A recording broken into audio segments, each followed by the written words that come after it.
Hello दोस्तों, कैसे हैं आप सभी। उम्मीद रखता हूँ कि आप लोग बहुत अच्छे होंगे और आप लोगों की प्रिपरेशन जो है वो भी बहुत बढ़िया चल रही है। आज हम लोग प्रोटीन से और एक टॉपिक के बारे में बात करेंगे, वो है अबाउट द कोलाजन। ओके। पहली बात, ये हमारा जो रामचंद्रन प्लॉट था उसके बारे में भी हम लोग ने बात किया, पर वहाँ पर एक चीज़ मैंने फील की, दैट इज़ फाई एंड शाई एंगल में जो वैल्यू है उन लोगों का किस क्वाड्रेंट पे कैसा साइन रहता है, मैं शायद अच्छे से आप लोगों को समझा नहीं पाया। तो आज रात और कल को भी मैं ले आ सकता हूँ और एक रामाचंद्रन प्लॉट का वीडियो जहाँ पर हम लोग प्रीवियस ईयर क्वेश्चंस के बारे में बात करेंगे। ओके। और कुछ क्वेश्चन मैं आपके लिए लेके आऊँगा, उसके साथ ही साथ मैं आपके लिए उस कॉन्सेप्ट को और भी इजी करके लेके आऊँगा। फ़िलहाल के लिए अगर आपने वो वीडियो देखा है और आपको समझ में नहीं आया है, टेंशन नहीं लेने का, मैं हूँ। और चलो फ़िलहाल बात करते हैं अबाउट कोलाजन। ये वाला कलर ले लेते हैं, इससे समझ में ज़्यादा आएगा।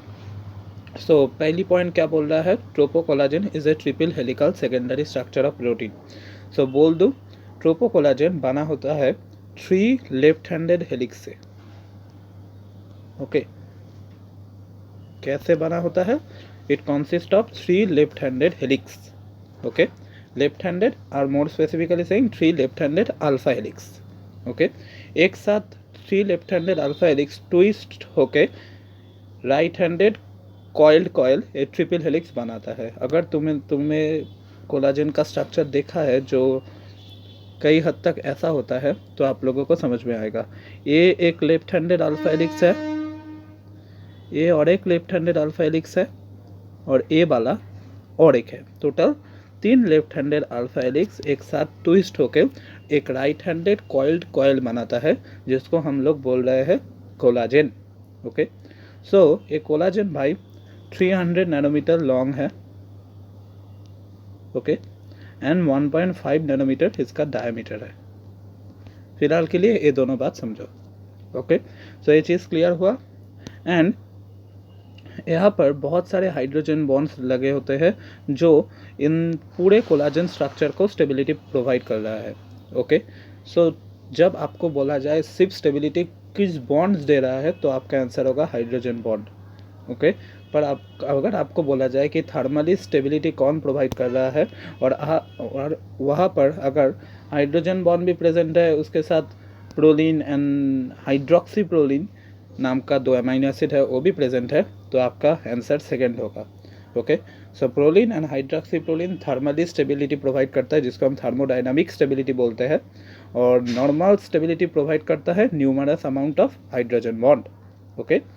नाउ ये चीज़ क्लियर हुआ। अब 4 नंबर पॉइंट के बारे में बात करते हैं। क्या बोला गया है 4 नंबर पॉइंट पे, मैं अब आपको समझा देता हूँ, उसके बाद आप लोग पढ़ लेना।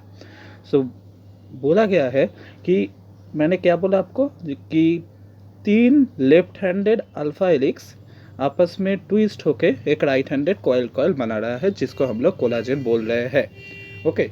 Now left handed alpha helix एक सेकेंडरी स्ट्रक्चर ऑफ प्रोटीन होता है। इट इज़ ऑब्वियस दैट वो अमीनो एसिड से बना होगा, राइट। यहाँ पर बोला जा रहा है कि वहाँ पर अमीनो एसिड का जो सीक्वेंस है वो एक रेगुलरिटी मेंटेन करता है। ओके। क्या मेंटेन करता है? एक रेगुलरिटी। मतलब यहाँ पर जो अमीनो एसिड का सीक्वेंस है, यहाँ पर भी किसी हद तक सेम ही है और यहाँ पर भी सेम ही है। 3 लेफ्ट हैंडेड अल्फा हेलिक्स में अमीनो एसिड का जो सीक्वेंस है वो कई हद तक सेम है। ओके। कैसे सेम है? 3-3 करके अमीनो एसिड का रिपीटेशन देखा जाता है, और वो सीक्वेंस होता है ग्लाइसिन एक्स प्रोलिन। ये एक सीक्वेंस हो सकता है, ग्लाइसिन एक्स एच प्रोलिन, जिसको हम हाइड्रोक्सी प्रोलिन बोलते हैं। ओके। ये दोनों जो सीक्वेंस का क्रम है, इसका मतलब 3 अमीनो एसिड एक साथ ऐसे करके ही पूरा का पूरा जो लेफ्ट हैंडेड अल्फा हेलिक्स बना होता है। ओके। और 3 लेफ्ट हैंडेड अल्फा हेलिक्स आपस में जुड़ के राइट हैंडेड कॉइल्ड कॉइल बनाता है। अब आप बोलोगे सर इतनी तक समझ आई बात? मैं क्या बोलना चाह रहा हूँ? मैं बोलना चाह रहा हूँ, मान लो ये अगर ग्लाइसिन हुआ तो यहाँ पर एक्स रहेगा, यहाँ पर प्रोलिन आएगा, फिर से और एक चेन स्टार्ट होगा, ग्लाइसिन एक्स हाइड्रोक्सी प्रोलिन। ऐसे करके चलता रहेगा। ओके, नाउ अब बात आता है कि यहाँ पर एक्स क्या है। सो एक्स है any kind of amino acid, वो खुद प्रोलीन भी हो सकता है, खुद ग्लाइसिन भी हो सकता है। ओके, पर most of the cases glycine नहीं होगा। ओके, प्रोलीन आप देख सकते हैं पर ग्लाइसिन नहीं देख सकते। ये बात हुआ। अब बात आती है कि कौन सा वाला बाहर की तरफ रहेगा, ग्लाइसिन रहेगा या प्रोलीन रहेगा। तो मैं आपको बता दूं, प्रोलीन एंड हाइड्रोक्सी प्रोलीन बाहर की तरफ रहेगा। इसका मतलब जो सीक्वेंस चलेगा वो किसी हद तक ऐसे चलेगा। यहाँ पर मान लो प्रोलीन है, यहाँ पर एक्स है, यहाँ पर ग्लाइसिन है, ऐसे चलेगा। फिर से हाइड्रोक्सी प्रोलीन मान लो शुरू हो गया तो इसके नीचे एक्स होगा, उसके बाद फिर से ग्लाइसिन आएगा। अब बात आती है क्यों। सो ग्लाइसिन का अगर आपने स्ट्रक्चर देखा है ग्लाइसिन का, सो ग्लाइसिन का स्ट्रक्चर होता है किसी हद तक ऐसे, NH3 CH HCOOH। यहाँ पर उसका जो R ग्रुप है वो कुछ नहीं, सिर्फ H है। ओके, सो मैं बोल सकता हूँ कि अब जो हमारा 20 अमाइनो एसिड का लिस्ट है उसमें ग्लाइसिन बेचारा सबसे छोटा है। ओके, दैट इज़ वाई आप एक चीज़ सोचने की कोशिश कीजिए कि यहाँ पर 3 लेफ्ट हैंडेड अल्फा हेलिक्स आपस में कॉइल होके एक राइट हैंडेड स्ट्रक्चर बना रहा है जिसको हम लोग कोलाजन बोल रहे हैं। तो इन दोनों के बीच का जो गैप है, इन दोनों नहीं, इन तीनों के बीच में जो गैप है, मैं इस जगह की बात कर रहा हूँ, वो बहुत ही छोटा होगा, राइट, क्योंकि वो तो आपस में पूरे जुड़े हुए हैं। यस और नो, जुड़े हुए हैं ना।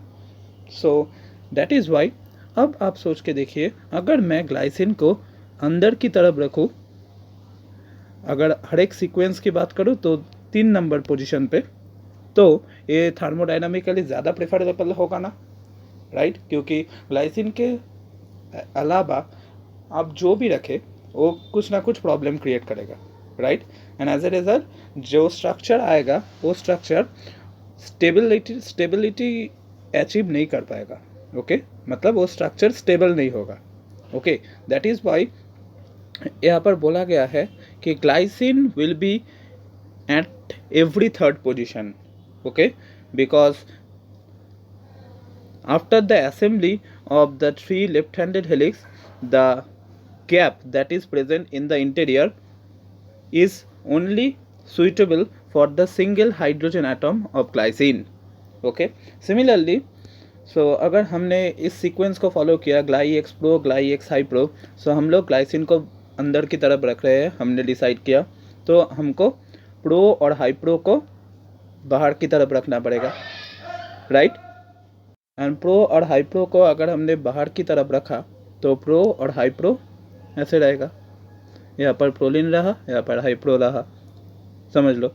ओके, एंड एक चीज़ याद रखना, ऐसे करके ये प्रोलिन एंड हाइड्रोक्सी प्रोलिन पूरा का पूरा स्ट्रक्चर को थर्मली स्टेबिलाइज करता है। ओके, तो हमने क्या जाना, हमने जाना कि collagen 3 left handed alpha helix का मिश्रण है, जिसके लिए हम लोग इसको बोलते हैं ट्रिपल हेलिक्स।